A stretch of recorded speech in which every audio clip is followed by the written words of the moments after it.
dia didesain untuk 20 ton ya. Tapi dia tidak akan didesain 20 ton persis. Ada faktor keamanan.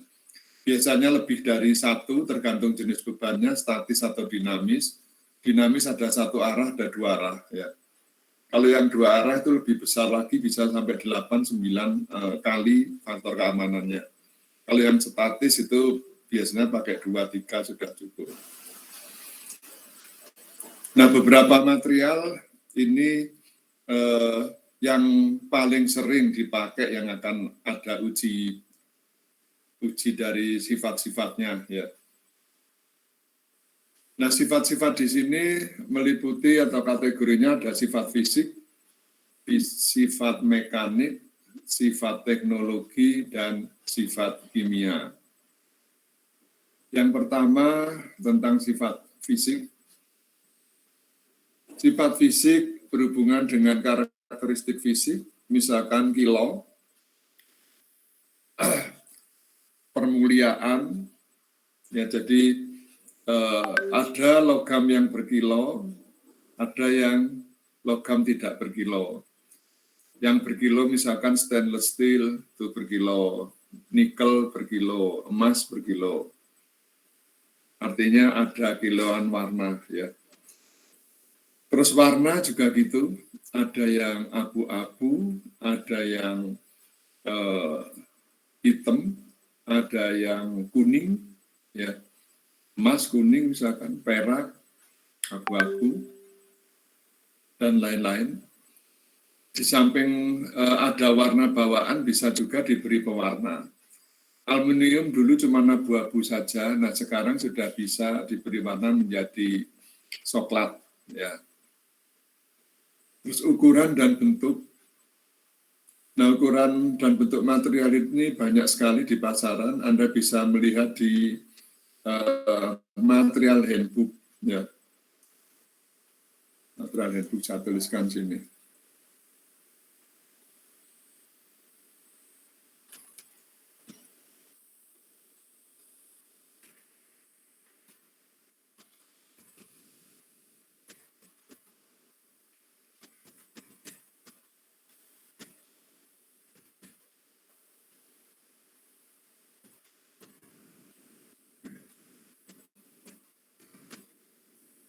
Nah, ini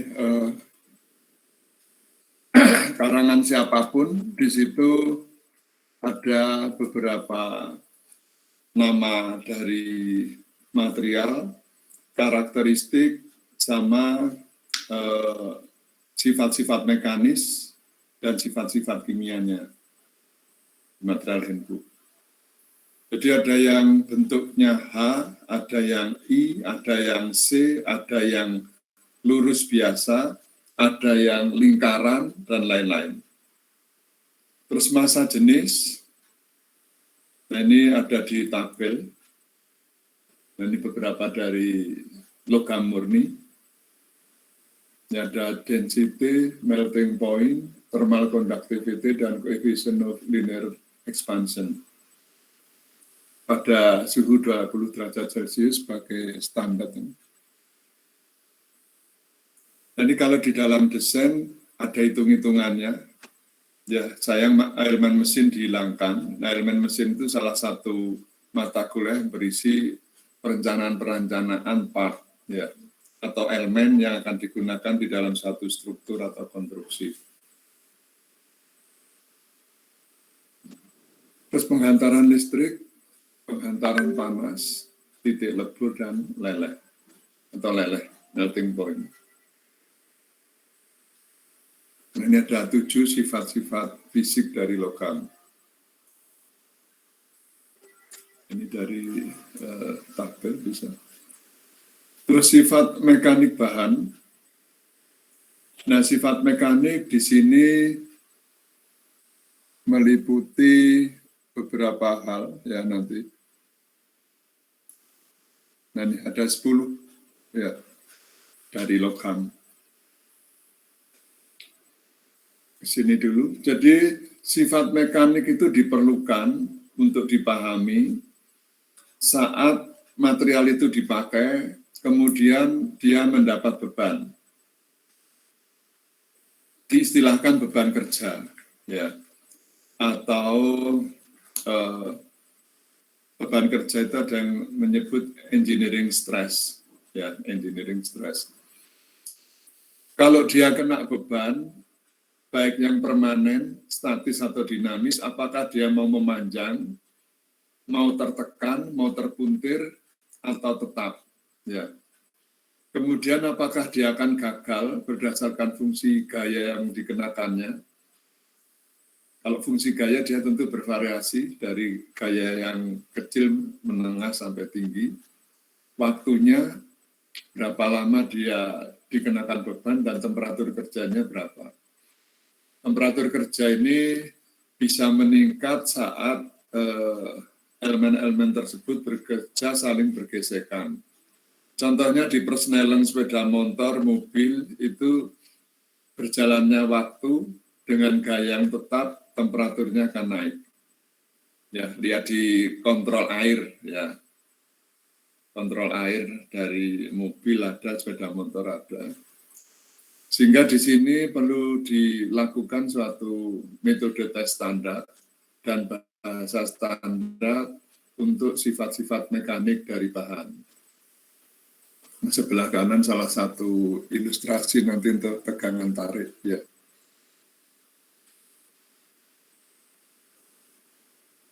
Tipe beban yang dikenakan pada suatu elemen bisa berupa beban tarik atau tensile. Jadi contohnya seperti ini, yang gambar sebelah kanan paling kiri, tensile. Suatu material dia dikenakan beban tarik pas di natural axis-nya atau sumbunya lah, ya, sumbunya. Nah itu dia akan mengalami perpanjangan dari sepanjang mula-mula L0 menjadi L1. Namun dimensinya A-nya akan berkurang dari A0 menjadi A1. Ini untuk tarik. Nah ini contohnya pada poros bisa, pada poros yang dikenai beban tetap tidak berputar, ya. Contohnya di kereta api, Excel namanya. Terus yang kompresif ini di pegas mobil, sepeda motor Anda atau di mesin-mesin. Jadi dia mengalami gaya tekan. Baik tensil maupun kompresif, itu dua-duanya mengalami perubahan dimensi. Kalau kompresi ini mengalami perpendekan dari yang semula L0 menjadi L atau L1. A-nya dia akan lebih besar daripada luasan semula. Nah ini dalam ukuran kecil sekali tapi ya, kalau diamati mata nggak kelihatan, hanya ini ilustrasi aja. Dan harapannya untuk semua elemen, baik tarik maupun tekan, kalau beban sudah dihilangkan, maka dia akan kembali ke aslinya. Nah, supaya bisa kembali ke aslinya, kita harus merancang berapa dimensi dari elemen itu dan dari bahan apa dia diambil. Dari dimensi dan bahan, itu ada hitungannya, akan ketemu berapa dimensi yang diperlukan untuk suatu elemen tersebut. Semakin kecil karakteristik mekanik dari material, maka dalam hitungan dimensinya akan semakin besar. Tapi belum tentu efektif karena memakan tempat, ya, space yang lebih besar atau lebih banyak. Sehingga bisa dicarikan alternatif yang kekuatannya lebih tinggi atau lebih tinggi lagi. Semakin tinggi dia dimensinya semakin kecil. Ya, hanya harganya lebih mahal karena dia lebih tangguh. Ya. Yang ketiga geser. Contohnya kalau Anda nyerut pensil,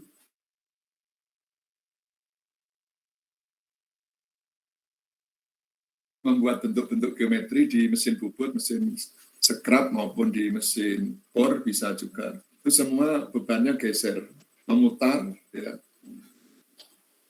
Nah, ini pendekatannya seperti ini, ya.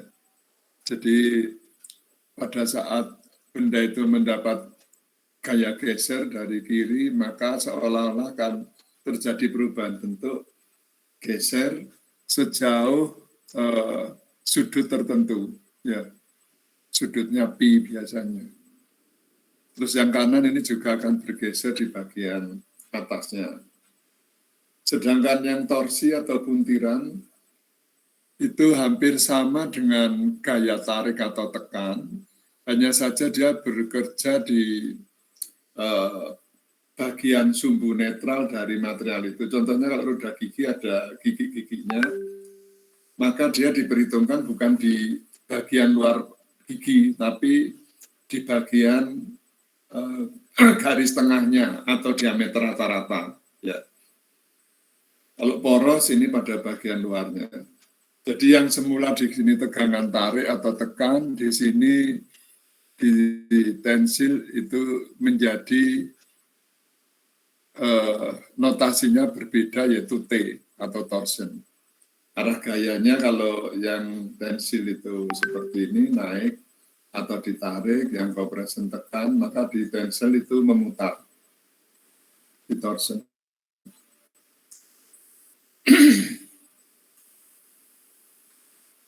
Ada 10 sifat mekanis dari logam, mulai dari strength, stiffness, elasticity, plasticity, ductility, malleability, toughness, brittleness, grip, dan hardness. Nah, satu persatu pemahamannya. Yang pertama, strength adalah kemampuan suatu material untuk menahan gaya dari luar. Jadi, harapannya material itu masih kuat, ya, pada saat gaya dari luar itu diterapkan, dan pada saat diambil tidak mengalami deformasi atau perubahan bentuk. Itu dikatakan logam mempunyai strength tertentu. Nah, perlawanan dari dalam material itu terhadap gaya dari luar disebut stres. Ya, jadi semua benda, baik hidup atau mati, kalau kena hantaman dari luar berupa gaya dari luar, dia mesti akan mencoba untuk bertahan. Ya. Nah, di dalam bertahan itu dia akan mengalami stres. Nah, maksudnya seperti itu. Ya. Nah, stresnya itu harapannya tidak sampai lebih rendah daripada strength-nya. Karena kalau strength-nya lebih besar, stresnya lebih kecil, maka akan terjadi deformasi, ya, atau kerusakan.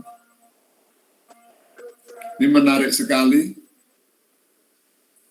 Anda pun juga bisa mengalami seperti material itu. Contohnya kalau Anda putus cinta, ujian tidak lulus, habis dimarahi, apa yang terjadi Anda? Stres, ya, stres. Nah, seberapa besar stres Anda untuk mengatasi gaya dari luar, itu tergantung macam-macam. Yang pertama jelas iman yang paling mendasar, ibadah iman Anda. Kalau Anda menyadari semua orang ada kekurangan, kemudian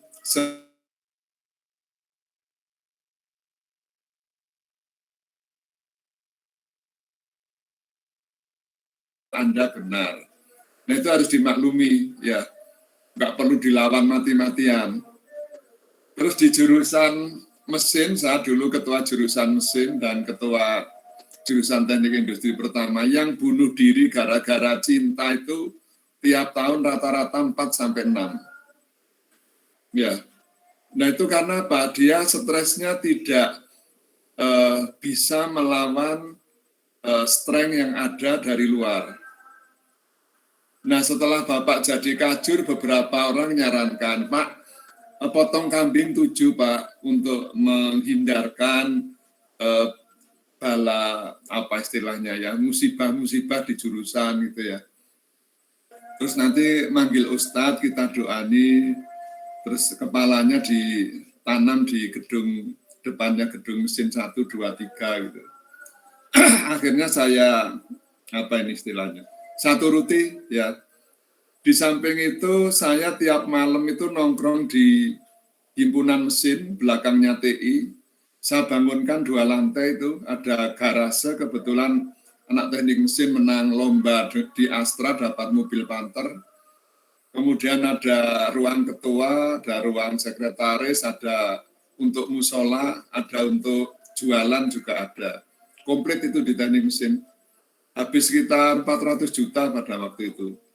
Nah, saya tiap malam jam 12 sampai jam setengah 4 selalu nongkrong di situ.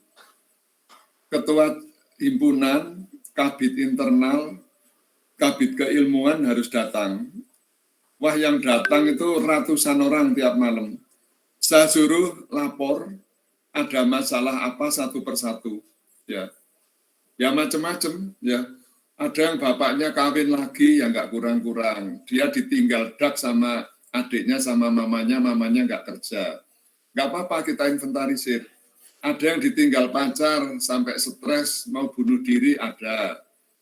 Kemudian masalah dengan asisten, praktikum nggak di ACC. Ada yang masalah dengan dosen, skripsi 2 tahun tidak di ACC. Semua saya kumpulkan, baru saya list prioritas. Yang paling tinggi resikonya saya tangani dulu, walaupun PA-nya bukan di saya. Ya. Nah itu ada salah satu, udah semester 7 dia. Ya dari Kediri. Dia cinta pertama, Bapak jam 7 itu belum pulang di kantor jurusan, tahu-tahu digedor 20 mahasiswa. Saya sempat kaget, salah saya apa, kok demo apa malam-malam, ya. Saya sempat mau manggil satpam juga gitu ya. Ternyata anak 20 itu ngantar bahwa si Mul itu mau bunuh diri karena diputus pacarnya.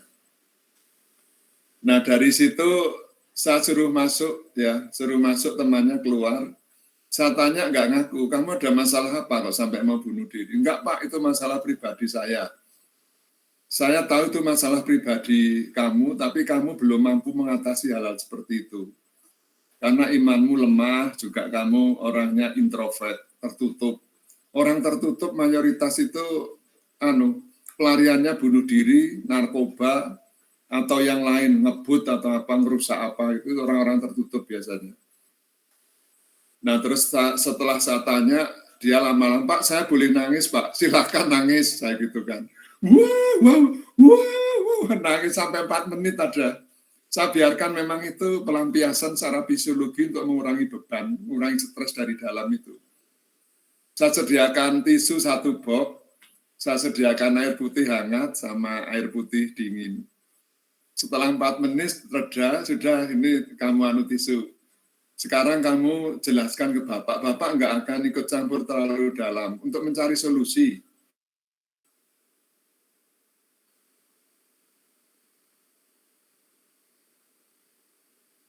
Kamu kan emang sudah tinggal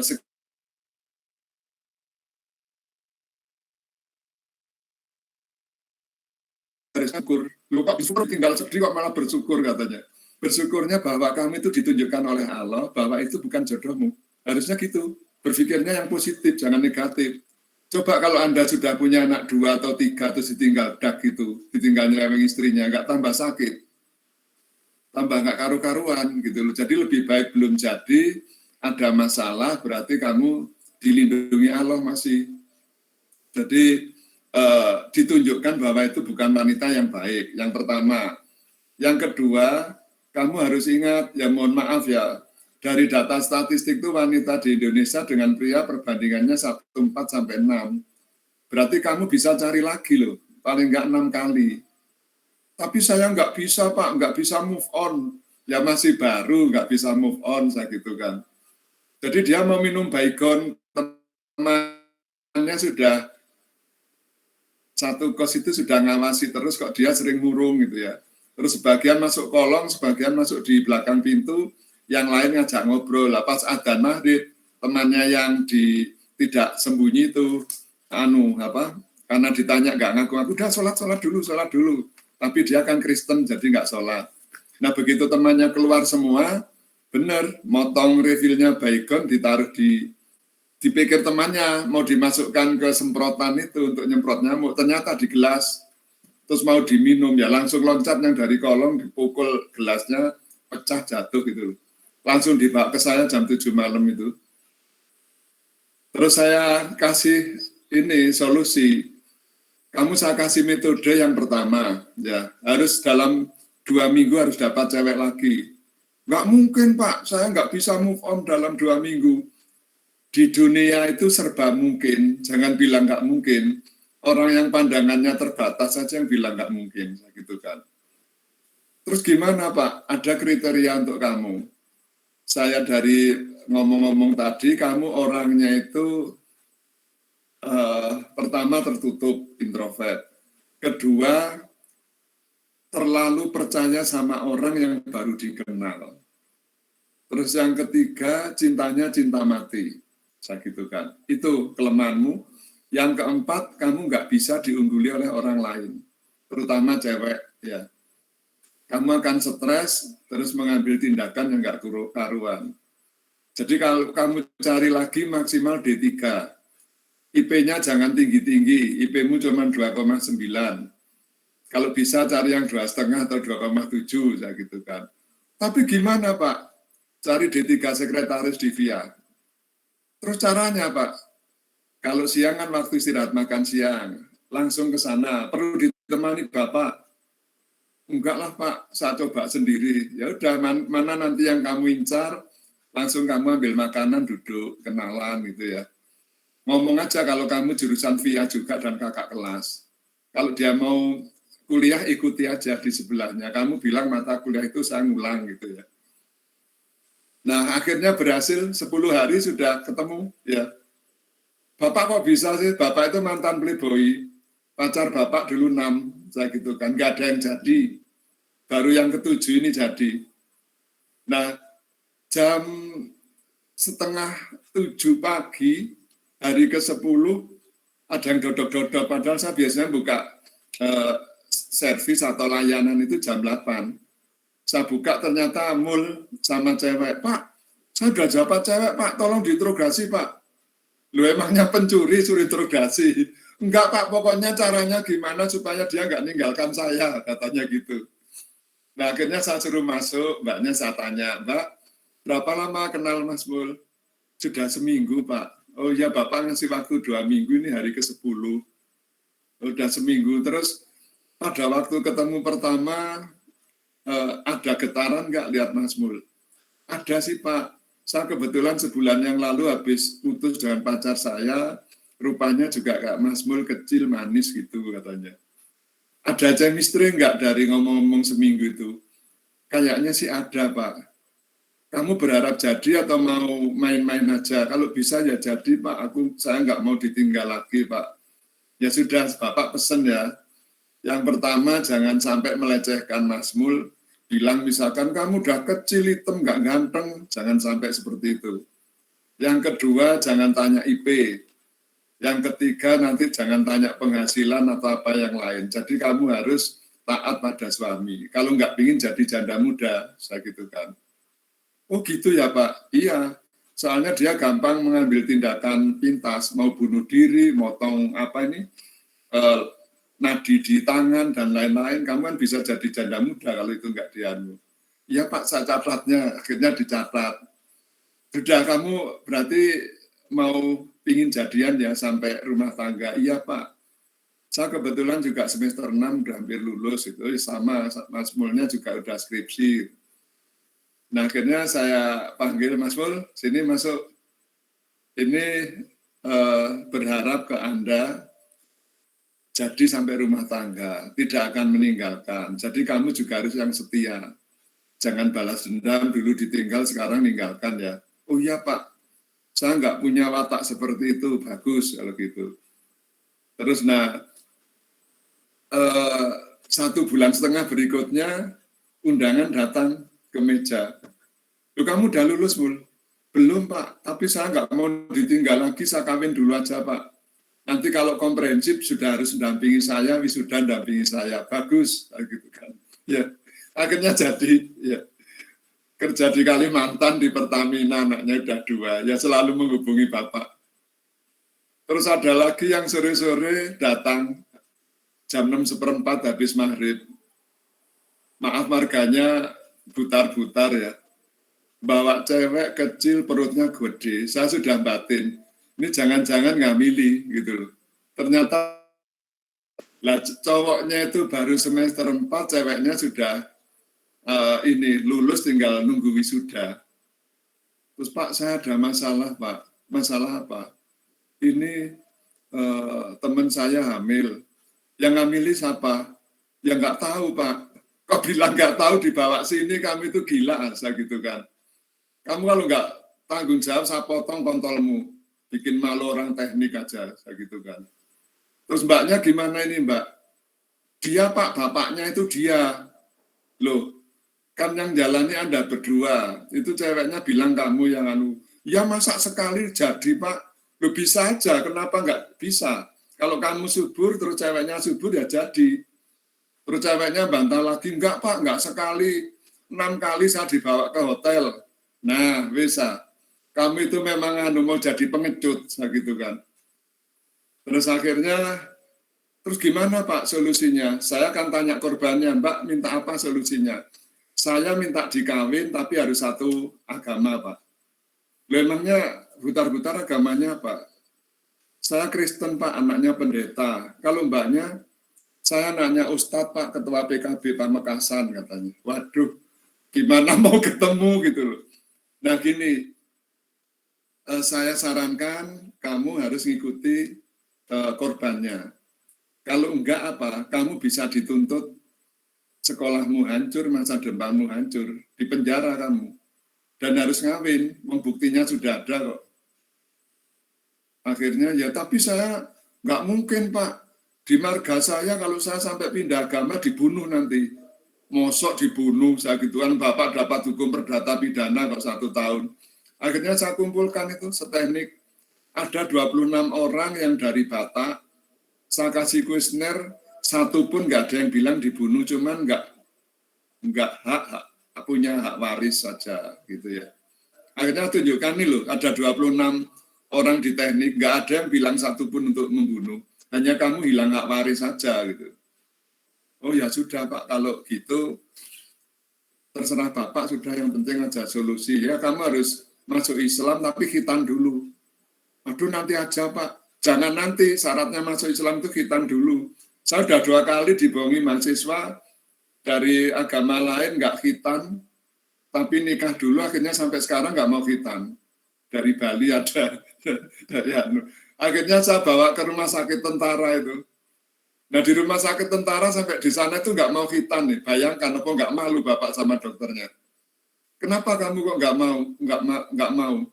Saya nggak mau ditunggu suster Pak. Kenapa? Ya malu. Sama dokternya, dokter militer kan juga agak bedik ya, agak nakal.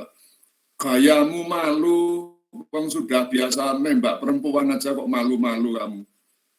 Terus sini buka anunya, celananya. Enggak Pak. Loh ya apa sih? Lah terus gimana ini, mau khitan apa enggak? Ya kalau susternya keluar saya mau, kalau enggak katanya. Lah terus yang jadi suster siapa? Pak Bambang Pak, ngawur aja kamu katanya. Jadi saya suruh nyeteril alat-alat itu tuh 1 baki. Ada yang dicuci pakai alkohol 100%, ada yang dibakari, motong benang 30 cm. Waduh sudah. Terus akhirnya udah ini digundul dulu ini hutannya, kasih gunting itu. Terus udah gitu kurang bersih itu, dikasih cukuran jenggot. Setelah bersih disuntik langsung 3 tempat. Waduh Pak, kok disuntik Pak? Lah ya kalau nggak disuntik kamu nanti teriak-teriak. Milih disuntik atau ditali di bed. Ya disuntik aja, udah merem. Sampai pegangi matanya akhirnya disuntik ya. Nah sama dokternya untuk mainan dulu. Ya untuk mainan goyang kanan, goyang kiri. Sampai begitu bangun baru dipotong. Aduh saya ketawa aja. Sekarang ketemu lagi anaknya di Unbla di kedokteran. Kerja di perminyakan Harley Bulton. Ya di Sumatera. Gajinya 50 juta. ketemu saya badannya segede, botak itu, Pak masih ingat saya Pak? Ya ingat kamu yang mau nembak lari kan? Iya Pak. Sekarang hasilnya di mana? Masuk ke kedokteran berapa? Aduh, alhamdulillah sudah. Berapa putramu? 2 Pak, cewek semua. Nggak nambah lagi. Enggak Pak, sudah cukup. Nah itu masalah stres. Jadi berpikirnya harus luas. Orang teknik industri itu berpikirnya harus holistik. Sudah kenal belum diajari di PTI mungkin? Mata kuliah PTI. Holistik itu memandang masalah dengan berbagai kemungkinan yang komprehensif. Baik itu untuk solusinya, untuk constraint itu hambatan-hambatan, maupun juga masukan-masukannya. Jadi segala aspek dipertimbangkan. Itu orang TI, tingkat berpikirnya harus satu level lebih tinggi dari ilmu murni yang lain. Sehingga kita kadang-kadang dikatakan orang ilmu banji, nggak masalah. Karena kita seorang pilot, ya, pilot helikopter. Jadi ada kenal teknik mesin sedikit, ekonomi sedikit, manajemen sedikit, elektro sedikit. Kalau ada masalah yang berhubungan dengan itu, tinggal panggil aja orang D4, D3, atau S1 dari teknik elektro, atau teknik sipil, teknik mesin, atau ekonomi, dimohon untuk menyelesaikan. Ini ada masalah elektro seperti ini, tolong selesaikan. Nah, Anda cuma bagian memutuskan aja. Nah, itu orang TI, ya. Ini masalah stres, biar Anda, saya percaya di antara Anda nanti akan mengalami selama di Umrah. Entah putus cinta, entah apa, ya. Nah, yang kasihan sekali itu yang kalau papanya kurang ajar itu ya. Jadi ditinggal sudah. Di angkatan Anda juga ada itu kebetulan PA-nya ke saya, ya. Tapi alhamdulillah teratasi, ya. Ada yang satunya itu masuk jamak daulat apa itu Islamiyah ya. Ibunya. Bapaknya sampai stres juga. Akhirnya berantakan sudah, bapaknya dipecat kerja, dia punya adik 2, dia juga gila, hampir gila lah. Karena pacarnya juga diminta kiainya dikawin, 2 bulan dicerai. Punya pacar lagi, diminta anaknya kiainya, 1 bulan dicerai. Itu yang membuat dia akhirnya otaknya agak miring. Tapi alhamdulillah tertolong, saya tangani terus selama 6 bulan sampai lulus. Terus saya suruh kerja dulu di Jakarta, kalau sudah jadi pegawai tetap, adikmu bawa dulu, sekolahkan sampai selesai. Alhamdulillah sekarang selesai, juga udah punya anak 2, udah kerja di Aqua, ya di Jakarta. Itu masalah-masalah. Jadi Anda jangan segan untuk diskusi dengan PA, tapi sebetulnya bukan bidangnya PA, nggak semua PA mau disambati seperti itu. Yang seperti itu ya harus ke manajemen jurusan, misalkan ke sekjur atau ke kajur. Ini kebetulan beliau berdua lebih bijaksana, ya Pak Sugiono sama Bu Uke, banyak menolong mahasiswa yang kesulitan. Ya. Jadi ada PA yang disambati seperti itu, jawabannya apa? Itu nggak ada hubungannya dengan akademik, nggak ada hubungannya dengan PA. Silahkan kamu udah dewasa, selesaikan sendiri. Ada yang seperti itu. Kalau ada masalah berat seperti itu, Anda harus ke sekjur atau kajur. Ya jangan segan. Karena PA belum tentu menguasai kalau dia nggak punya bekal fisiologi sama hukum. Ya, Bapak kebetulan dulu ya belajar fisiologi, hampir 5 tahun. Jadi untuk mendekati permasalahan bisa lumayan, ya.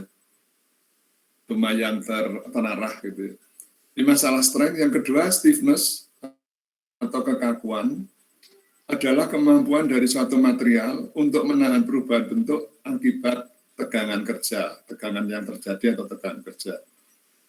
Nah, kalau dia tidak berubah bentuk dikatakan kaku, kalau berubah bentuk berarti dia elastis, ya. Terus elasticity, sifat dari material untuk mendapatkan kembali bentuknya setelah terjadi perubahan akibat gaya dari luar yang dihilangkan. Contoh kalau Anda nyebrang di jembatan, berjalan akan berayun-ayun. Nah ini elastis dia. Tapi nggak sampai berubah bentuk. Begitu bebannya hilang, dia akan kembali ke kondisi semula atau bentuk semula. Itu disebut elastis. Terus yang keempat, plasticity adalah sifat material yang menahan perubahan bentuk yang dihasilkan oleh beban yang dikenakan secara tetap atau permanen. Jadi suatu struktur, ada yang dia memerlukan material elastis, ada yang dia juga bekerja dengan beban plastis. Contohnya pada pembuatan stamping, entah itu baki, kemudian tempat asbak abu rokok dari aluminium, coins untuk game maupun uang, terus pekerjaan pembuatan ornamental yang lain, jadi ornamental seperti bunga di logam, kemudian manufacturing by siapa, terus ada identitinya yang semua dicantumkan di logam, timbul, nah itu disebut pekerjaan stamping, ya, stamping. Terus tempa juga termasuk pembuatan celurit, pembuatan cangkul, ya, atau yang lain, ya, yang ditempa. Dan ini menuntut suatu gaya yang bisa mengalahkan stres dari logam tersebut, sehingga logamnya itu bisa berubah bentuk sesuai dengan yang kita kehendaki. Terus berikutnya ductility adalah suatu sifat material yang dapat ditarik tanpa putus menjadi kawat atau wire oleh gaya tarik. Nah, material yang duktil harus kuat dan plastis. Jadi kawat itu asalnya dari logam yang ukurannya segi 4, kurang lebih 16 cm kali 16 cm, dipanaskan tapi tidak sampai cair, terus ditarik menjadi berbagai ukuran. Kawat ada yang mulai 1 mili, 2 mili, 3 mili, sampai besi beton yang ukurannya 25 mili. Ya tergantung tujuannya, itu ditarik dari besi yang besar, dipanaskan dulu. Nanti di proses manufaktur akan dapat Anda. Yang keenam, melunakkan atau malleability. Lunakan adalah sifat material yang mampu dibentuk menjadi tipis dengan proses roll atau pukulan. Material ini dalam kondisi plastis namun tidak harus kuat. Contohnya soft steel atau low carbon steel, copper, tembaga, aluminium, crude iron atau besi tempat. Dan ini tadi ada di judul bab paling depan. Ini ada thin itu plat tipis ya, sekitar 0,2-0,3 mili. Ini tiap 100 meter digulung, ya, digulung. Terus ditali seperti ini, kemudian diantar ke pabrik-pabrik yang memerlukan. Nah, besi bahan ini dikatakan tadi memiliki sifat malleable, ya. Jadi dia dibentuk menjadi tipis dengan proses roll. Rollnya nggak sekali ya, jadi bertahap-tahap. Nanti di proses manufaktur Anda juga akan dapat. Jadi bisa 6 tahap, bisa 8 tahap dari logam yang semula tebalnya sekitar 8-10 cm. Dijadikan tipis 0,3 mili, 0,5 mili. Ini misalkan untuk bodi mobil juga bisa, ya. Nanti ada proses lagi, proses drawing untuk pembentukan misalkan pintu, kap, dan lain-lain. Nah, supaya agak tahan karat, ini dilapis lagi dengan aluminium bisa, dengan nikel bisa, atau dengan cairan kimia yang bisa bertahan karatnya itu sampai 4-5 tahun nggak karatan. Jadi dicelup di dalam bak yang besar, dijalankan, dia ditarik dengan roll. Terus nanti naik dengan pendinginan udara, dia sudah akan nempel. Dengan elektrolisa, ya.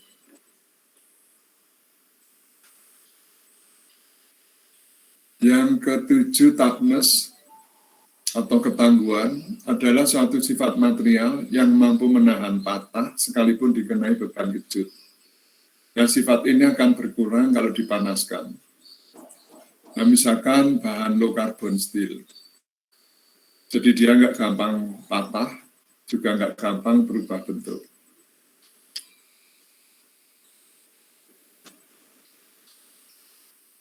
Terus ada juga stainless misalkan. Itu juga termasuk tahan dan kejut. Stainless steel. Terus berikutnya, breakage atau kerapuan adalah suatu sifat material yang mudah patah bila dikenakan beban impact atau kejut. Material ini tidak bisa molor. Contohnya besi cor. Ya, jadi besi cor itu dia mampu menahan getaran sehingga banyak digunakan untuk bodi-bodi mesin, juga untuk alat-alat potong, misalkan gigir, gergaji, namun dia kelemahannya tidak bisa kena beban impact atau beban kejut. Mungkin minggu lalu ada yang tanya, saya tanya ada yang ikut karate enggak di kelas ini? Ada kemarin ya? Minggu lalu? Enggak ada? Iya, saya dulu waktu SMP lihat orang karate, rasanya kok jago banget, ampuh gitu ya, bisa motong baja, bisa motong apalagi ini balok es gitu ya. Karena kami lingkungan di militer, jadi semua anggota militer itu harus ikut bela diri. Terus Rabu Sabtu harus keluar batalion lari-lari paling enggak 10 km. Dan saya sering ikut ya, ikut sopir ajudannya papa, ikut lari-lari, terus lihat karate gitu ya. Nah ternyata setelah itu saya tertarik ya, kelas 3 SMP ikut karate, sampai kelas 2 SMA itu udah ban biru. Nah di situ baru tahu rahasianya, kebetulan saya juga mempelajari tentang material ya. Nah ternyata material-material yang dipakai untuk karate memang keras sekali, bisa matahkan misalnya gergaji, bisa motong. Tapi begitu kena shock load dia langsung patah. Saya waktu SMP nyoba kikir itu saya sama teman-teman, saya pukulkan ke kening saya, ternyata keningnya yang berdarah. Ya, ininya nggak patah. Sampai berkali-kali akhirnya nyerah saya. Nah setelah ban biru ke ban coklat diajari pakai pedang, pakai royong ya. Nah di situ ada tekniknya. Jadi teknik konsentrasi di kening tengah itu harus dikonsentrasikan untuk menahan beban yang akan dihantamkan. Terus dengan jarak sepanjang tangan ini diberi kecepatan dulu, setelah dekat dihentakkan. Patah benar. Bata juga gitu. Tumpuan 5-6 dari atas mungkin setengah meter dihentak, di kecepatan dulu baru dekat dihentakkan, patah semua. Nah itu shock load. Ya. Ada bahan-bahan memang ada kelebihan dan kekurangannya. Kelebihannya dia keras, bisa memotong logam lain, tapi kelemahannya, nah itu nggak bisa kena shock load. Nah di TI praktikumnya nggak sampai mengoperasikan mesin-mesin bubut yang agak besar kayak di mesin ya. Kalau di mesin dulu membuat baut poros, kemudian membuat pencekam, itu satu grup cuma 2 orang. Nah, banyak pengalaman, Bapak juga mungkin seusia Anda agak resek orangnya ya. Jadi disuruh ngikir, masa 6 hari 1 mili aja nggak nggak berkurang. Jadi berat memang kalau ngikir besi itu. Nah ternyata setelah saya pelajari dengan ilmu proses manufaktur, kikir yang dikasihkan mahasiswa itu giginya sudah tumpul-tumpul, bulat-bulat. Sehingga saya bikin masalah. Teman-teman saya suruh ngajak ngomong asisten, akhirnya asisten ditaruh kikirnya, saya lihat kikir dia baru. Terus pegangannya itu saya tarik, saya ganti kikir saya. Nah sehingga ngikir itu 2 hari 1 mili habis sudah. Ya terus saya puter-puter ke yang lain. Cuman teman saya ada yang juga karena nggak begitu ngerti material, kikirnya itu dipukulkan di pantatnya. Ya maunya canda, akhirnya patah. Wah sudah, kita cari itu sampai ganti 2, takut kalau dimarahi dosen. Ternyata dosennya nggak sudi diganti. Kita sore suruh kumpul jam 6 dipukul satu persatu. Kalau dosen dulu itu berhak nyaduk, berhak mukul ya. Cuman saya ngitung ya, satu kelas 30 orang. Kalau saya di deretan depan, di bawah nomor 10, hantamannya masih kencang. Saya cari yang belakang, yang kira-kira nomor 25, 26. Yang pas di teman saya nomor 1, yang ngecat biru pipinya. Ya, pukuli pak, satu-satu. Jadi kesalahan satu orang, satu kelas menanggung. Nah itu pas ke saya, sudah lemah pukulannya, cuma nanu aja, merah nggak sampai biru. Ya. Nah itu, saya pikir diganti 2 kan diem, ternyata bukan masalahnya diganti. Kurang ajarnya itu yang harus nggak untuk pukul-pukulan, tapi digunakan untuk pukul-pukulan. Wah, banyak Bapak kena hukuman itu pada waktu mahasiswa. Wong suruh gambar itu ya gitu, asisten gambar pompa ya. Buku petunjuk praktikumnya itu sudah persis. Nah pas asistensi pantesan kok. Kalau praktikum pompa itu dari katakanlah 300 orang, itu paling ACC satu grup 6 orang atau 4 orang. Setiap tahun gitu, ternyata dosennya, masa ampun sudah, singa. Ya. Jadi Bapak sudah gambar persis, dulu belum ada komputer, gambar pakai tangan biasa, begitu, Pak mau asistensi praktikum Pak, hadir semua satu kelompok, hadir Pak, siapa? Masuk sini, nyanyi Indonesia Raya sama Padamu Negeri, katanya. Di ruang dosen gitu, ya nyanyi aja, saya sudah cuek, tanda tangani pertama, terus kedua, datang lagi, Pak mau asistensi Pak, kami yang minggu lalu asistensi. Loh sudah pernah asistensi? Sudah pacaran belum? Waduh, semester 4 ditanya pacaran, sebetulnya ya sudah, tapi mau ngaku kan malu. Belum Pak, kalau belum keluar, nggak usah asistensi seumur hidup sudah. Maksudnya gimana? Nah, orang teknik kok semester 4 belum pacaran, ini gimana katanya. Waduh, akhirnya saya kenalan anak ekonomi. Terus Dek, minta tolong ya, nanti pas abang asistensi bilang kalau kamu pacar saya, ntar saya ajak nonton bioskop sama makan. Iya Bang, tapi janji ya, jangan macem-macem, enggak, saya satu macem aja kok asistensi ke dosen.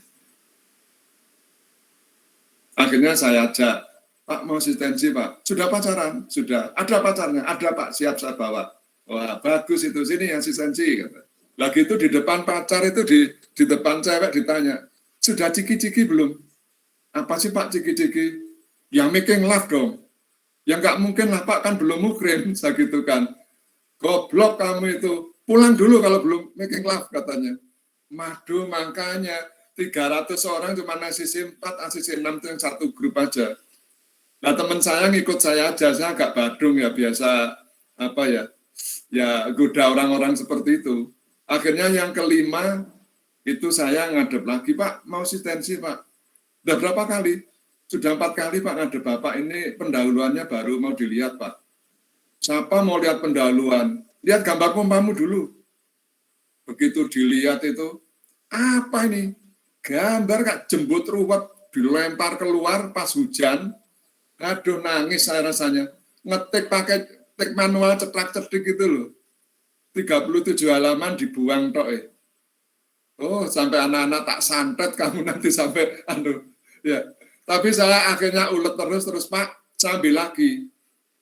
Kalau ini salah, berarti Bapak juga salah. Lu kok bisa? Bapak kan ketua lab. Ngasih ilmu salah, ya mahasiswanya salah. Istilahnya guru kencing berdiri, muridnya kencing lari, Pak. Kamu jangan macem-macem. Ayo ke lab, dilihat, katanya. Boleh, Pak. Nanti kalau salah, awas kamu, katanya. Saya sempat deg-degan juga. Ini jumlahnya baut berapa?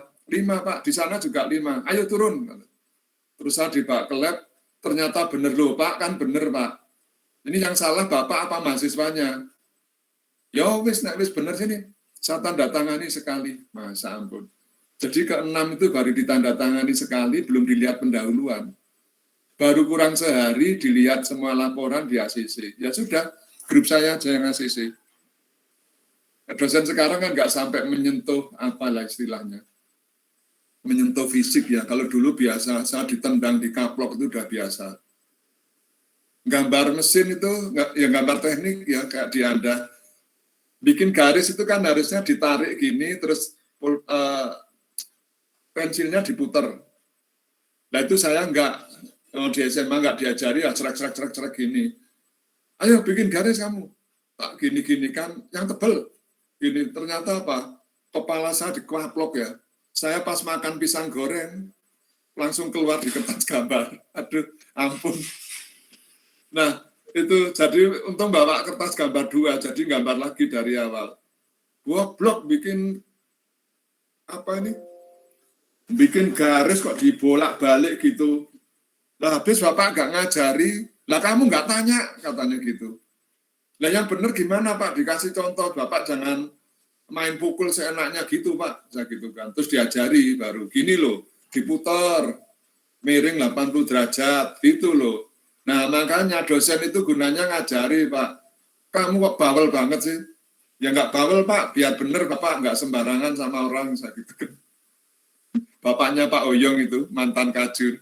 Akhirnya saya dikasih C gitu aja, nggak dikoreksi. Yang bawel-bawel dikasih C, tapi ya lumayan yang dari 263 itu yang dapat C cuma 2, B 1, lainnya E. Lainnya E. Nah, sekarang nggak bisa kalau lebih 50%-nya nggak lulus, dosennya suruh ngulang ujian ulang. Berarti dosennya nggak bisa transfer ilmu gitu ya. Oke, kembali lagi ke sini. Britnell sudah, Toughness. Terus Britnell ini atau kerapuan, suatu sifat material yang mudah patah bila dikenakan beban impact. Ya seperti tadi, ya besitar. Yang 9, krip, perangkakan. Suatu sifat material yang apabila dikenakan tegangan yang tetap pada temperatur yang cukup tinggi, maka akan terjadi perubahan bentuk yang permanen secara perlahan-lahan. Nah itu di Anda masih kurang, contohnya pembengkokan pipa. Pipa yang dipanaskan, ya mau dibentuk mungkin 30 derajat, 60 derajat, 90 derajat, atau 120.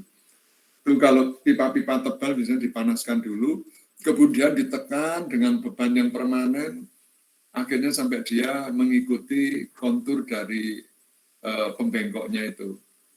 Terus pemasangan roda kereta api. Nah ini saya kebetulan dulu kerja di PT Barata Indonesia, jadi di sana membuat rantainya tank, roda tank sama roda kereta api, melihat sendiri. Jadi poros kereta api itu kalau di sepeda motor Anda namanya poros, karena poros itu ikut berputar, dipasang roda di poros sepeda motor atau mobil, tapi kalau di kereta api porosnya nggak berputar, tetap. Nah, rodanya yang berputar seperti ini. Jadi ada roda inti dan porosnya disebut axle atau gandar. Nah, kalau Anda amati, coba naik kereta pas istirahat atau mau naik turun, roda kereta api itu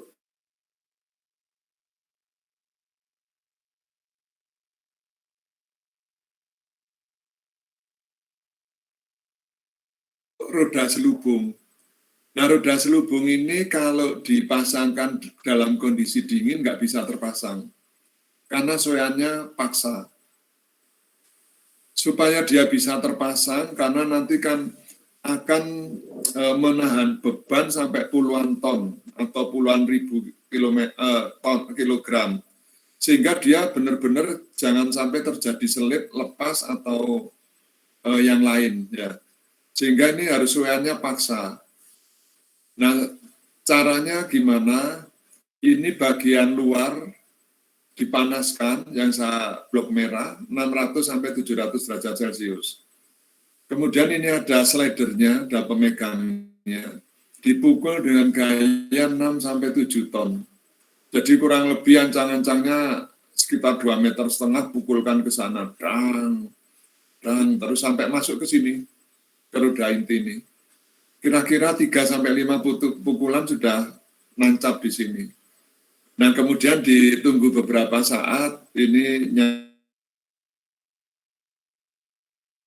akan redup, terus dia diangkat, didinginkan dengan udara. Perlahan-lahan dia akan menggigit dan permanen tetap bentuknya. Kenapa dibentuk selubung seperti ini? Karena sering ada beberapa anak yang iseng, ini yang nempel di relnya dikasih batu, dikasih besi. Ini juga dari baja karbon tinggi yang brittle, sehingga kalau kena melindas batu itu kan juga shock load, pecah dia biasanya. Pecahnya sebagian bisa atau lebih besar bisa, tergantung posisinya dan besar kecilnya material yang dilindas. Nah, kalau ini pecah, tinggal ganti selubungnya aja dibuka, tidak mengganti roda inti, sehingga kerugiannya tidak terlalu besar. Ya. Nah, ini masalah grip tadi, ya. Terus yang 10, hardness, kekerasan, suatu sifat material yang mampu menahan keausan, perubahan bentuk, dan peregangan. Jadi dia tahan gesek lah, gitu ya. Biasanya baja karbon tinggi, monel apa itu termasuk. Untuk gesekannya, gesekan normal oleh manusia, tidak sampai ke gesekan yang berat.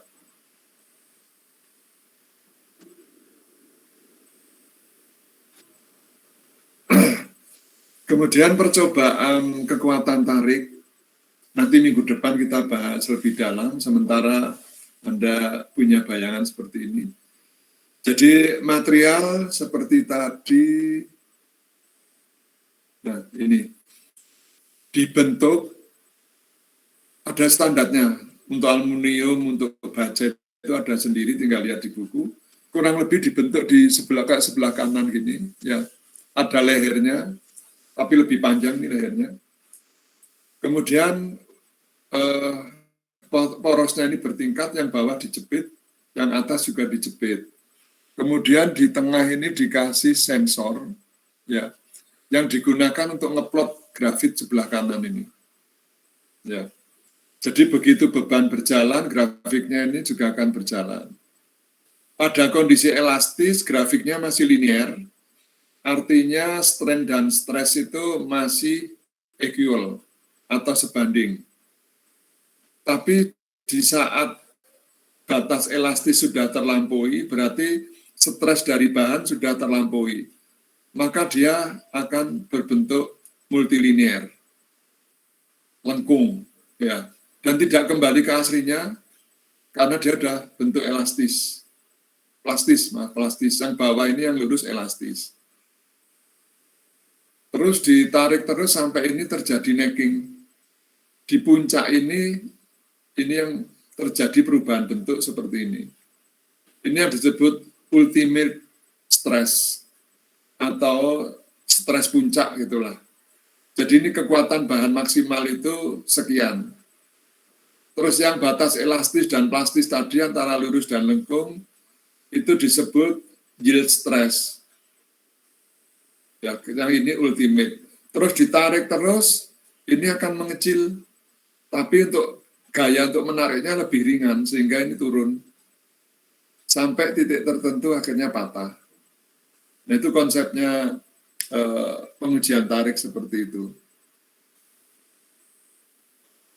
Nah, ini gambar-gambar ini memperlihatkan kondisi pada saat pengetesan. Jadi pada saat grafiknya masih linear di batas elastis, itu material uji masih tidak ada perubahan bentuk.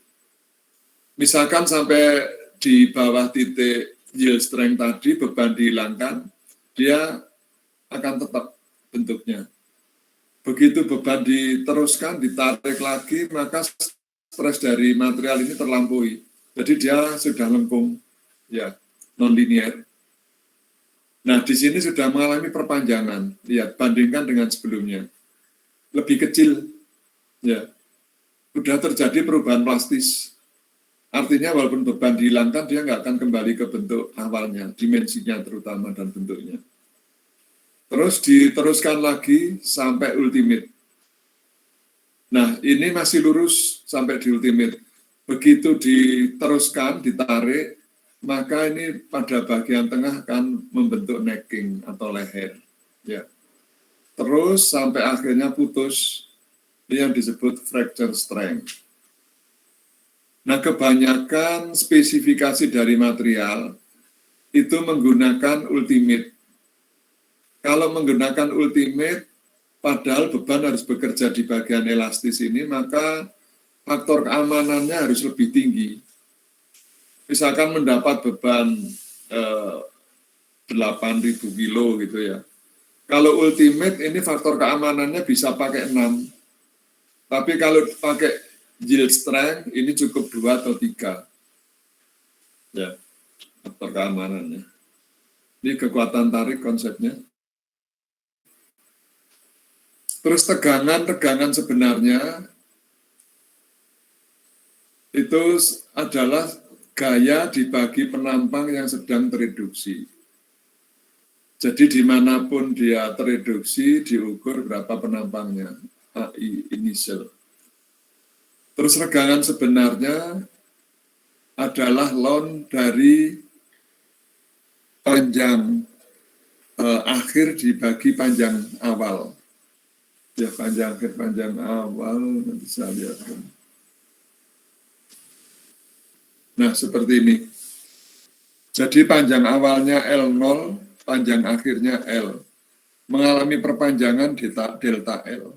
Delta L ini sama dengan L dikurangi L0.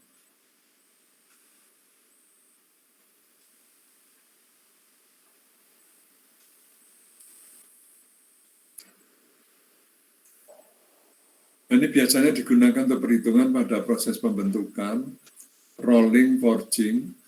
Rolling itu memakai roll, forging pukulan dengan pemanasan biasanya. Terus perhitungan mendetail dengan ketelitian tinggi. Ini untuk tegangan dan regangan sebenarnya.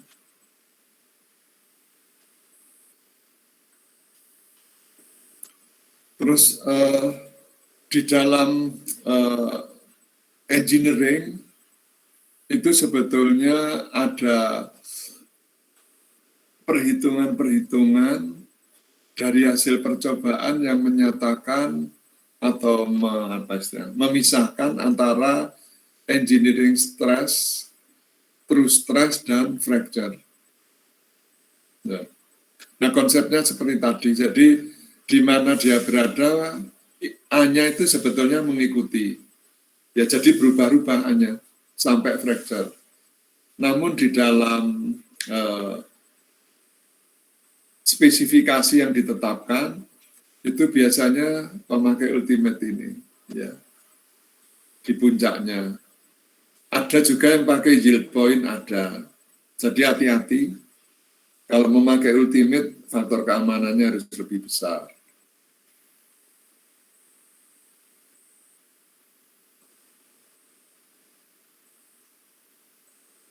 Nah, ini ada catatan, bila volume tidak mengalami perubahan selama deformasi, maka akan berlaku A1 kali L1 sama dengan A0 kali L0. Dan tegangan sesungguhnya atau tegangan teknik dan stres ini dihubungkan dengan formulasi ini. Ya, jadi sigma P sama dengan sigma kali L ditambah epsilon. Epsilon ini regangannya. Sedang regangannya sendiri ln L ditambah epsilon. Ini kalau di teknik material sama mesin dihitung benar ya. Kemudian masalah ductility. Jadi logam yang daktil atau ulet. Nah, tadi pengertiannya sifat material yang dapat ditarik tanpa putus menjadi kawat oleh gaya tarik. Nah, untuk mematahkan logam yang daktil, itu perlu energi yang lebih besar daripada logam yang brittle. Anda lihat di sini. Jadi energi yang diserap pada saat dia percobaan sampai putus, lihat kalau yang brittle, ini batasannya cuma dari titik B ke C bawah sampai ke A. Yang di blok merah muda, ini sama dengan energi yang diserap untuk mematahkan. Jadi sedikit sekali. Nah, untuk logam yang daktil lebih besar ini. Ini batasannya dari A sampai lurus ke elastis, sampai ultimate, sampai ke fracture. Ini dihasil. Bisa dihitung dengan double integral, dengan batas bawah yang integral pertama antara A sampai ke C, integral dalamnya dari AC ke persamaan ini, non-linear.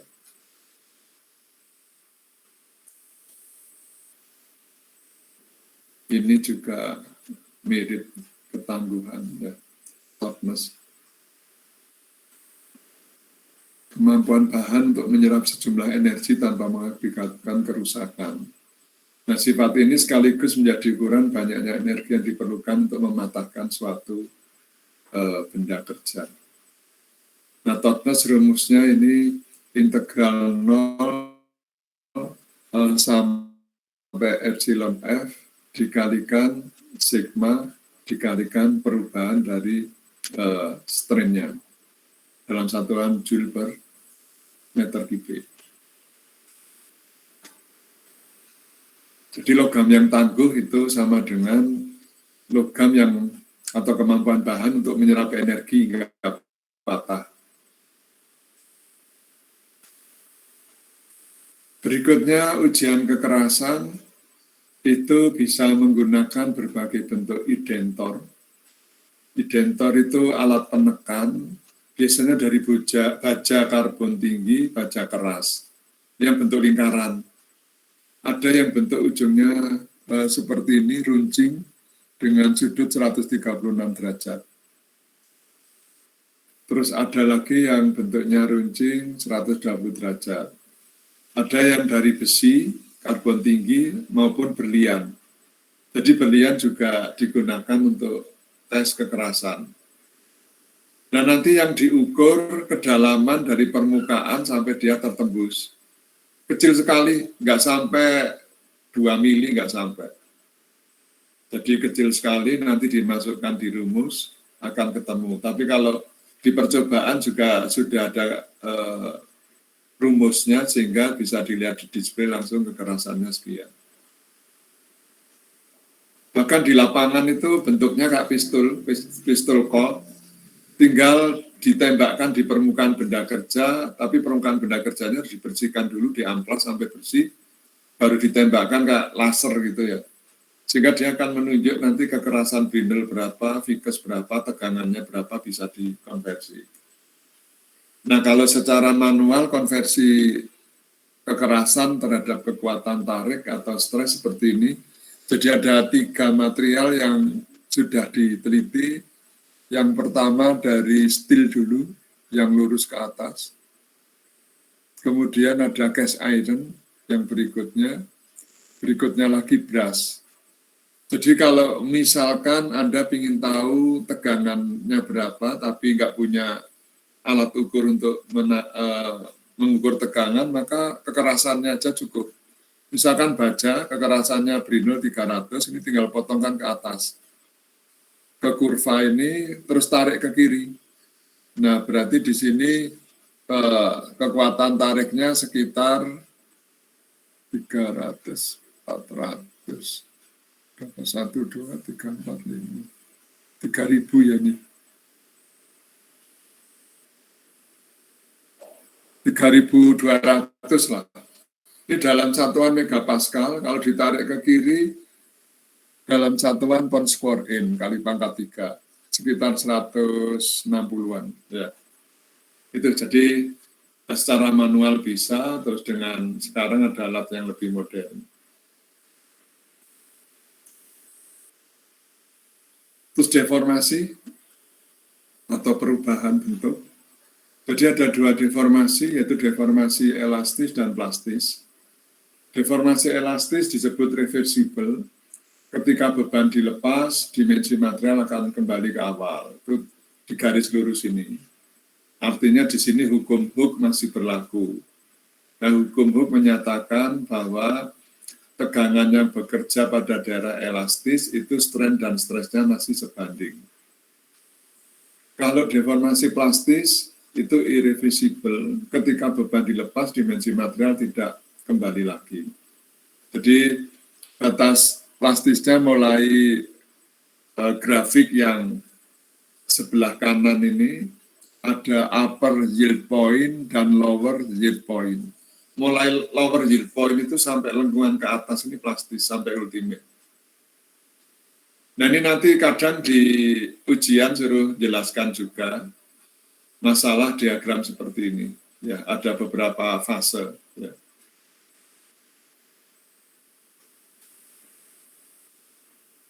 Kemudian tegangan yield dan plastis. Ini secara garis besar hanya seperti ini. Jadi setelah lurus terus lengkung. Nah, batas perpindahan antara lurus dan lengkung itu memisahkan daerah elastis sebelah kiri dan plastis. Namun sebenarnya kondisinya yang benar seperti ini. Ya. Ada upper yield point dan lower yield point. Dan yang kayak gergaji ini disebut daerah elastoplastis. Ya, mungkin saya tambah ya.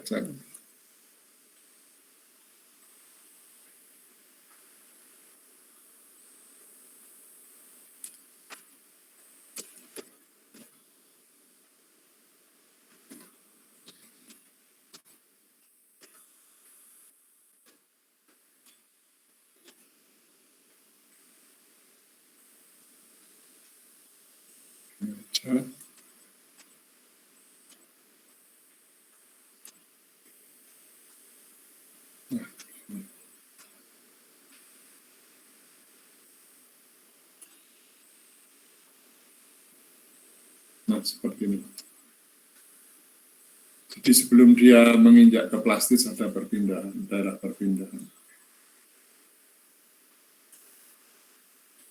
Kemudian deformasi yang aman seberapa, tentu kita harus memperhitungkan tegangan desain dan yield strength kalau dia memakai yield strength. Ya. Nah, di dalam formulasi itu desain stress adalah N aksen itu desain faktor yang sama dengan faktor of safety atau faktor keamanan dikalikan sigma C. Sigma C itu maksimum antisipasi stres. Artinya dia bisa kalau di jembatan misalkan bisa dilalui berapa maksimal ya bebannya, sehingga nanti akan menimbulkan stres sekian. Kemudian ada shift or working stress, itu sama dengan sigma yield point dibagi N. N itu safety factor. Nah ini lihat di buku, apa istilahnya? Di buku ini, buku elemen mesin atau buku material ya. Jadi faktor keamanan ada di situ untuk beban statis, beban apalagi ini dinamis ya. Terus hukum Hooke. Nah, hukum Hooke ini menyatakan bahwa pada daerah elastis itu beban atau stresnya sebanding dengan strainnya. Ya, jadi artinya bertambah satu kali, di sini juga satu kali. Nah, satu kali di stres ukurannya berapa, di strain berapa. Sehingga dia akan membentuk garis lurus. Tapi setelah di daerah plastis, itu nggak berlaku hukum Hooke. Ya.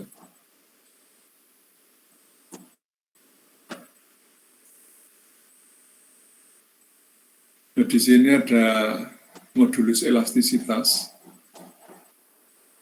Merupakan slope. Slope itu tangen alfa atau tangen arah yang membentuk sudut mulai dari garis E ke garis miring ini. Atau disebut juga yang modulus. Ada juga yang menyebut modulus of elasticity. Nah ini lihat di daftar material juga ada. Ya. Terus konsep tegangan-tegangan, beban tarik yang dikenakan pada suatu material itu besarnya yang pertama adalah gaya yang menarik yang menyebabkan perubahan dibagi luas penampang awal. Ini disebut engineering stress.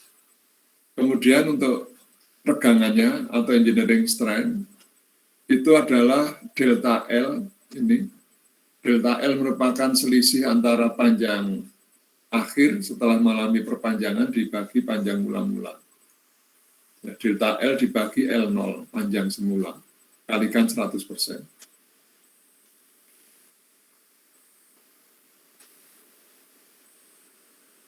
Terus yang ketiga, beban geser atau puntir. Beban geser dulu ya. Geser ini seolah-olah material mengalami pergeseran sejauh sudut tertentu, biasanya sudut P. Ya. Nah, besarnya tegangan geser yang terjadi ini sama dengan gaya menyebabkannya F dibagi luas penampang mula-mula yang atas ini, ya, yang di blok merah. Ini tegangan geser yang terjadi. Satuannya kilogram per milimeter, LB per inch kuadrat, atau satuan apa yang lain. Yang penting satuan berat atau massa dibagi dengan luas penampangnya yang mengalami. Terus regangan geser itu sama dengan tangen pi, ya, kali 100%. Nah, pi itu merupakan sudut pergeseran di sebelah kiri sendiri.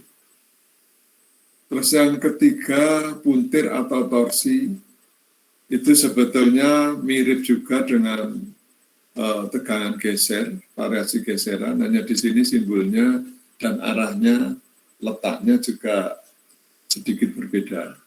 Jadi kalau F yang di tegangan geser ke sana, nah ini bekerja pada arah di luar dari atau kulit dari poros. Kalau roda gigi itu di diameter rata-ratanya.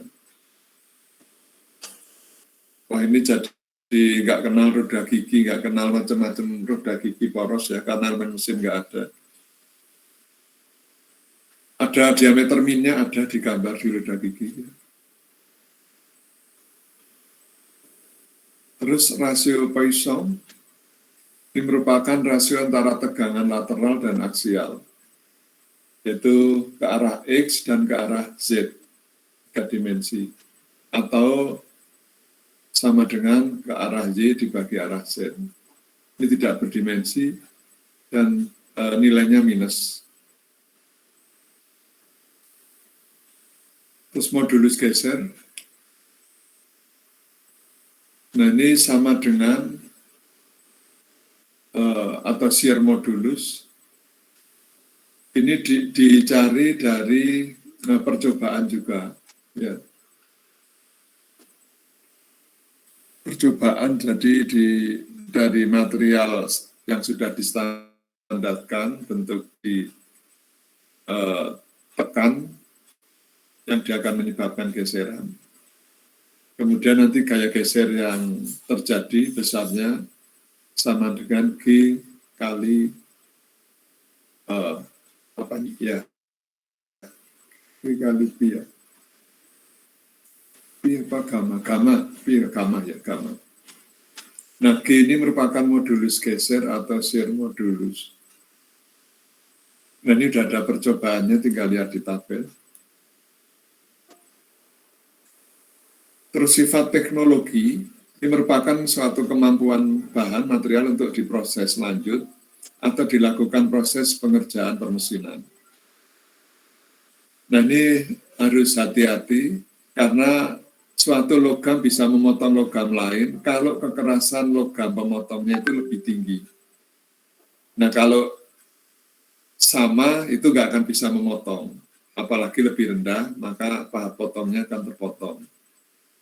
Tapi ada logam juga, besi cor, pada saat dia dibor atau dibubut, itu nggak boleh dikasih pendingin oli atau air.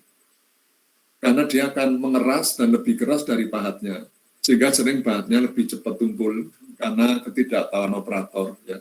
Lebih baik pendinginan udara, nggak masalah. Nah, contoh dari kemampuan sifat teknologi adalah mampu dikerjakan dengan mesin, mampu dilas, mampu dicor, mampu dibentuk, mampu dikeraskan, dan lain-lain. Dulu aluminium nggak bisa dilas, tapi sekarang sudah ada penemuan baru bisa dilas. Ya. Dikasih cairan tertentu sehingga nanti bisa disambung. Yang terakhir, sifat kimia, yaitu ketahanan suatu bahan atau material terhadap lingkungan, terutama dari sifat asam dan basa. Ya, yang sering ketahanan terhadap karat, panas, dan beracun. Ya.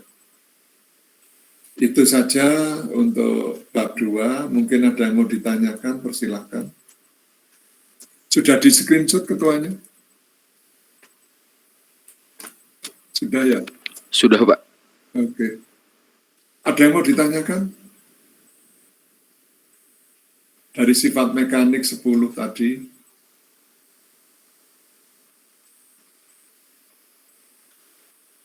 Nanti dibaca lagi. Jadi Anda jangan segan bertanya. Ya.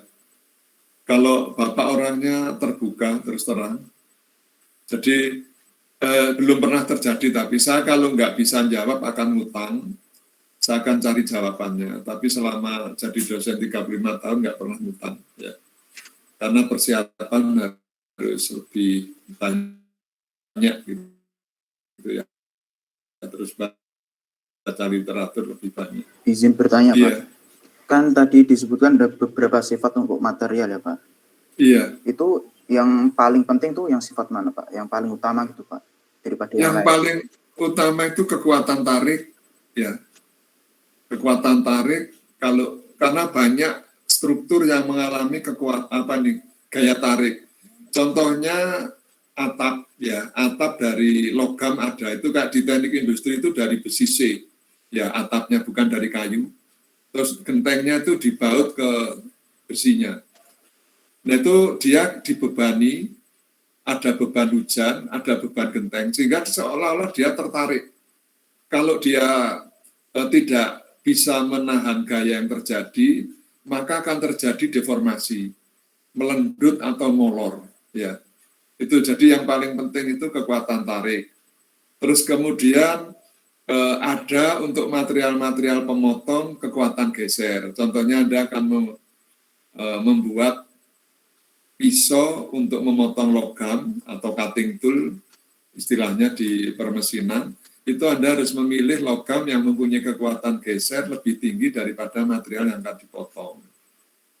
Terus ketiga, kekerasan. Ya, kekerasan.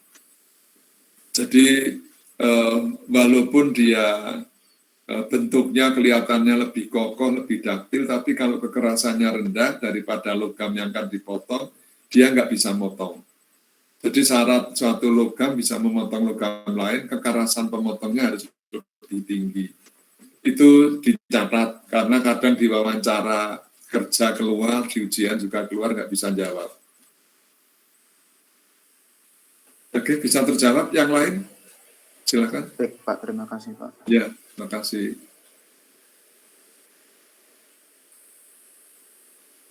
Dan di dalam teknik produksi, itu disebut produksi itu harus ekonomis. Ya, ekonomis dari segala hal.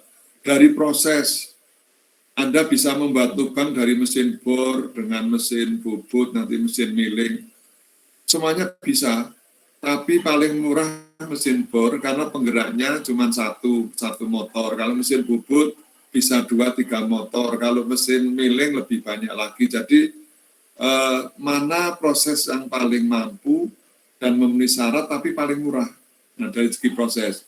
Kemudian dari segi material, baut misalkan kalau kita nggak ngerti material, bisa aja dibuat dari kuningan, dari emas, dari baja, karbon rendah, karbon tinggi.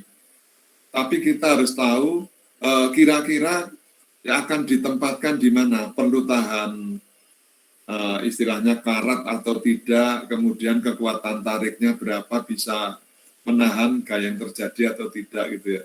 Jadi dipilih material yang paling murah tapi mampu mengatasi beban kerja. Ya bisa dibuat dari aluminium, emas, kuningan, baja karbon rendah, baja karbon tinggi gitu ya. Nah itu filosofinya gitu, harus termurah. Dari ongkos, dari segi pembuatan, dari segi material.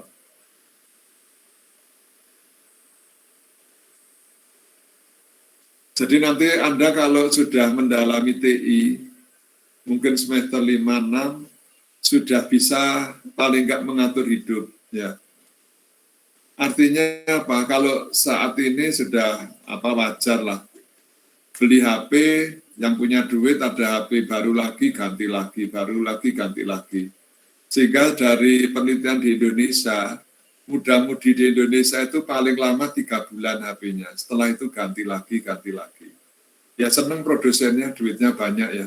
Tapi orang tua bangkrut. Nah di filosofi TI, itu kita membeli barang, membeli produk, itu sesuai dengan fungsinya aja. Anda membeli untuk fungsi apa gitu ya. Lebih baik uang itu diinvestasikan ke yang lain, dikembangkan, jadi ada nilai tambah. Bukan bingung menghabiskan uang, tapi bingung bagaimana mencari nilai tambah uang gitu ya. Itu. Jadi mobil pun Anda mungkin bisa beli Lamborghini, bisa beli Pontiac. Tapi fungsinya untuk apa kalau cuma untuk mejeng, jalan-jalan kota-kota, bisa terbakar karena dia kecepatan minimal itu 80 km per jam. Kayak Raffi itu kan beli mobil Lamborghini terbakar. Nah untuk kota-kota jalan cuma 60, 70, langsung terbakar, panas mesinnya. Karena itu untuk formula yang kecepatannya di atas 120. Kalau fungsinya untuk angkutan, ya berapa orang yang mau diangkut gitu ya.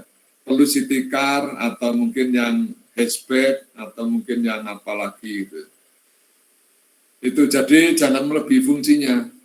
Lebih baik uang dikembangkan supaya bertambah. Ya, kalau Bapak nggak gengsi-gengsian, lebih baik saya kembangkan untuk bangun kos-kosan, untuk beli saham, untuk beli mas-masan gitu ya. Yang penting bertambah terus. Ada lagi yang mau ditanyakan?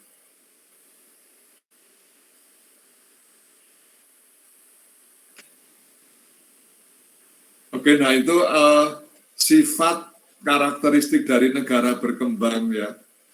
Orang tuh kalau penampilannya wah, itu dianggap orang itu perlente, kaya, pinter ya. Padahal belum tentu.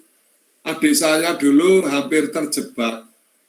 Orang anak lulusan cuma kelas 2 SMA, ya orang Bandung kan putih-putih, kuning-kuning ya, karena banyak turunan Belanda.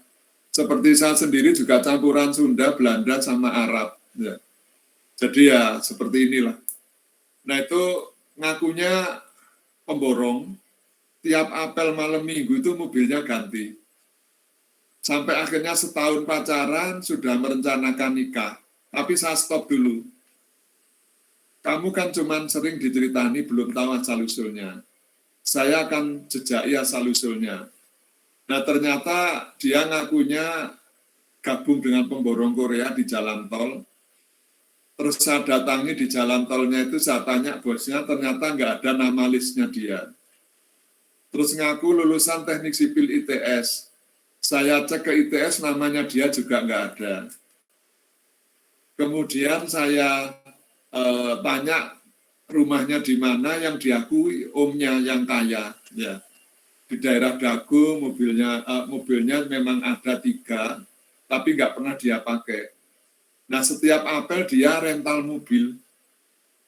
Nah itu kan lucu gitu ya. Terus tantenya sendiri yang bilang dia itu sebetulnya cuma ikut omnya bagian administrasi karena SMA aja nggak lulus. dia dulu pedagang sayur, ngambil dari atas dijual di Bandung gitu. Orangnya memang kayak bintang film, cakep, terus pakaiannya juga bagus-bagus. Ternyata pakaiannya pun juga mintai tantenya, minta omnya. Jadi mau apel minta, mau setiap apel minta. Gitu. Nah itu jadi jangan tertipu dengan penampilan. Kalau dia cuma ngerental mobil tiap hari buat apa? Lebih baik yang apa adanya, tapi hatinya tulus gitulah. Ya. Ada lagi yang mau ditanyakan? Oke, sementara mungkin belum sampai ke substansi yang detail percobaan nanti mulai minggu depan ini percobaan ya sama proses-prosesnya. Oke, kalau nggak ada saya akhiri sekian. Bapak mau ngajar lagi ya. Terima kasih, sampai jumpa lagi. Assalamualaikum warahmatullahi wabarakatuh. Waalaikumsalam warahmatullahi wabarakatuh. Terima kasih Pak. Terima kasih Pak. Ya. Terima kasih Pak.